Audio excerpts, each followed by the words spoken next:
What's up, and welcome to another edition of Locked On NBA, the biggest stories with the local experts. I'm your host, Jackson Gatlin, also host of Locked On Rockets right here on the Locked On Podcast Network. Today, we'll be joined by Cyrus Saatsaz from Locked On Warriors as the Golden State Warriors upsetting the Memphis Grizzlies on Christmas Day. No Steph Curry, no Andrew Wiggins, no problem for the Golden State Warriors, who spoiled Christmas for the Memphis Grizzlies in their first ever appearance in a Christmas Day basketball game. How are the Warriors able to come out on top in this game? How impressive was Jerome off the bench for the Warriors? And what do they need to do to start making some of these wins at home translate to wins on the road? We're going to break down all of that for you. But first, today's episode is brought to you by BetOnline. BetOnline.net is your number one source for all of your sports betting info, stats, news, and analysis this season. Get the latest odds and trends for every professional amateur league out there. From pro football to college bowl season to basketball, NFL, they've got you covered for everything over at BetOnline. They're always the fastest and easiest way to get all of your sports betting info. Right now, you can head over to BetOnline to take a look at who the odds-on title favorites are for this season in the NBA. The Boston Celtics still leading the way at plus 350. The Milwaukee Bucks right behind them at plus 550. Brooklyn Nets at plus 1,000, and then rounding out the top five, the Golden State Warriors at plus 1,100, and the LA Clippers also at plus 1,100. So for all those odds and more, be sure to visit betonline.net to learn more about the trends and action available to you. BetOnline, it's where the game starts. Joining us now is the host of Locked On Warriors, Cyrus Saatsaz, who you can find wherever you listen to your podcast, including YouTube. Just search Locked On Warriors. Cyrus, a statement win by the Golden State Warriors on Christmas Day. Look, no Steph Curry, no Andrew Wiggins, no JaMychal Green. You had Jordan Poole leading the way with 32 points, Klay Thompson adding 24. Just how big was this win for this Warriors team, missing, arguably, I guess, their two best players in Curry and Wiggins? It was huge. I love how you threw in JaMychal Green. Like, that's some huge impact. He wasn't there, right? I'm going to give him his credit. He was also on the injury report. Like, come on, man. Correct. But no, I'm all kidding aside. No, this was huge. And you and I were talking. First of all, Merry Christmas for those watching. If it airs Christmas Day, that's when we're recording. The Warriors, you and I were talking about this. The Warriors have had two games on the schedule this year that to them were statement games, right? Games that actually they woke up for and they really cared about. Earlier, about a month or so ago, they played the Celtics at home, took care of business. And then this game, the Grizzlies were talking smack since last year's Western Conference semifinals, or as Mike Greenberg loved to say repeatedly tonight, the Western Conference Finals. I don't know if you heard that, by the way. At least three times he kept saying Western Conference Finals rematch. No one corrected him. I guess the Dallas Mavericks fans might take. Maybe it's because it felt like the real Western Conference Finals. So maybe there you go. But it was not. But I digress. The point is, it was a huge game for the Warriors, and especially when you consider that they were missing. Like, you're right. I mean, I think it's safe to say Andrew Wiggins is their second best player, and both of them were out, and the Warriors still handily took care of business. This was not really close. It was from the moment the ball was tipped. I mean, Klay Thompson was actually engaged. I haven't seen him care about a basketball game in a month. Draymond Green, it was all about the number 13 for him, 13 rebounds, 13 assists. He was plus 13 in the plus minus. And then the bench, the lottery picks, the two-way play, everyone stepped up. It was a crazy game, and the Warriors are still relevant. So that's good news for Dub Nation. And just over the course of this game, the Warriors kind of, they were comfortably kind of leading this thing. It felt like they were, at any point, 10-ish point lead or so. But then the Grizzlies kind of started to cut into things there in the third quarter, where you started to wake up and you're like, okay, like they're making this a game. It got down to a one possession game. And then the Warriors went on this huge run to create all this separation. It was kind of sparked by Jerome off the bench. How impressive was his performance, and just how important was his production there in the third quarter, kind of give the Warriors that cushion so they could kind of, coast to the finish line? Yeah, it was huge. He had easily his best game as a member of the Warriors. I've become synonymous with being critical of Jerome. And honestly, like, this was a great game for him. I've not seen any games all season that really impressed me. He looked good. He looked confident. He didn't hesitate on his shot. He was making his shots. He was getting his teammates involved. But what made me the most happiest, and this was really my lone Jerome gripe this season, is that Steve Kerr decided he's going to play him while not sacrificing minutes for the three lottery picks. And I'm referencing Jonathan Kuminga, James Wiseman, Moses Moody, because that's been the point of contention this year, is that Kerr keeps trying to win each individual regular season game with these two-way players, not only are they oftentimes not winning these games, but he's also sacrificing important reps that these young second-year and third-year players really need for growth.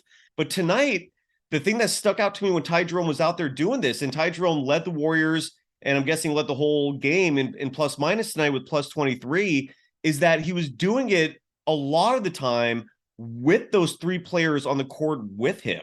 And Wiseman tonight statistically didn't do much, but he still finished plus 8 in the plus minus, and he grabbed 5 rebounds. Hey, man, Wiseman hit those 2 free throws, and he kind of looked like Klay Thompson when he shot those 2 free throws, which was pretty incredible when you think about it. So that was weird. The whole officiating, we could have a whole other show about that tonight. But yeah, Wiseman did what the Warriors need the most from him, which is playing defense and rebounding. I mean, the Warriors always look small, and when he's out there, they don't look small. They actually look comparable to other teams who have a natural center. And then and Moody was hitting some huge threes as well. But no, Ty Jerome had a great game. And that's one of the big questions we've been covering on Locked On Warriors is Steve Kerr has been reliant so much on these two-way players in terms of Ty Jerome and Anthony Lamb, but they're only eligible for 50 games in the regular season.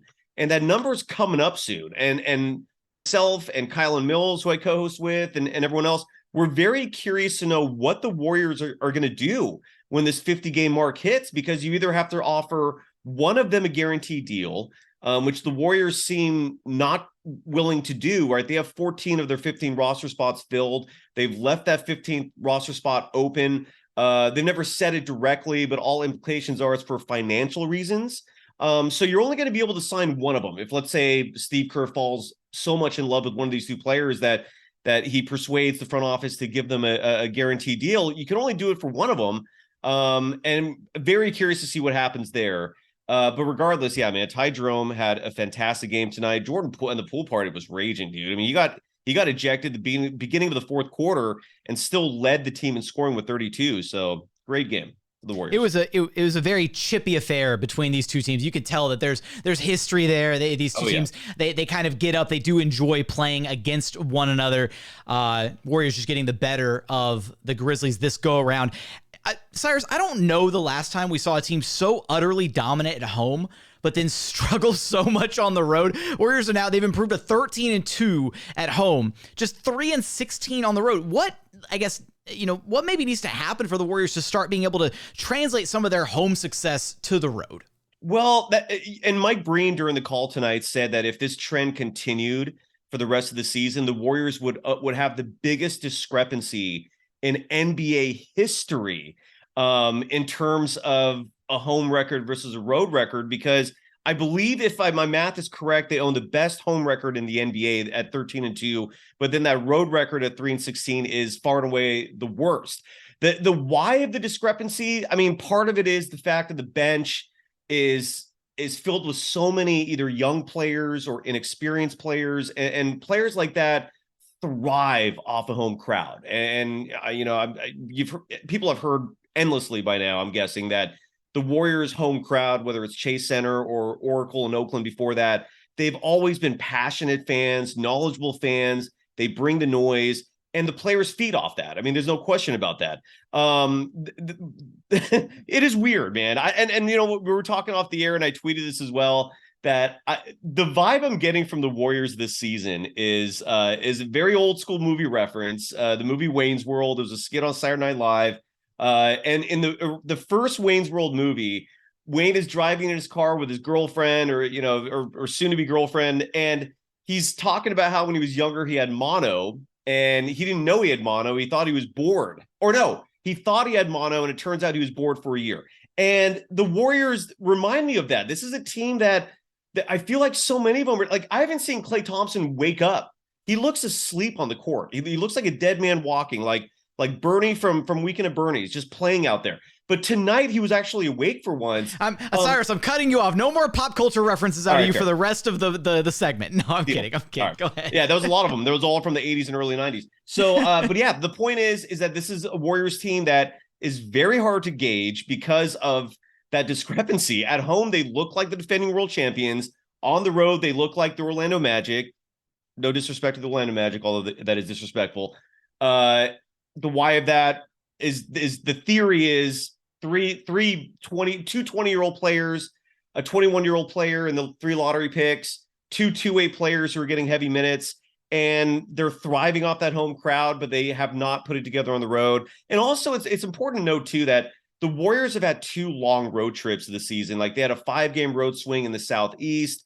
Then they had this recent 6-game road trip, and I think combined they were 1-10 in those 11 games. And in both those stretches, they were dealing with injuries as well. There was always some sort of like issues behind the scenes with the team and all these 2 road swings. And so maybe that 3-16 road record is a little worse than it's not quite representative of what the team really is, but yeah, it is bizarre, man. There's just no way to spin it. And the why of it is just guesses. We'll see if they turn it around. But the Warriors, this is the start of an 8-game homestand tonight. So they got 7 more games at home. They're home for, I think, for another 18 or 19 days. So for the Warriors, this is fantastic. This is the start of hopefully great things for them. What ultimately happens with the 2-way roster contract situation moving forward with the Golden State Warriors? How can they continue to find some success without Steph Curry and Andrew Wiggins in the lineup? Can they maybe start picking up some wins on the road, or are they just going to keep this weird dichotomy of road versus home wins going over the rest of the season? Of course, you're going to have us covered for all of that and more over at Locked On Warriors. Cyrus, I appreciate you stopping by Locked On NBA with me. Anytime you ask me, Jackson, I'm coming on, man. Thank you. Merry Christmas.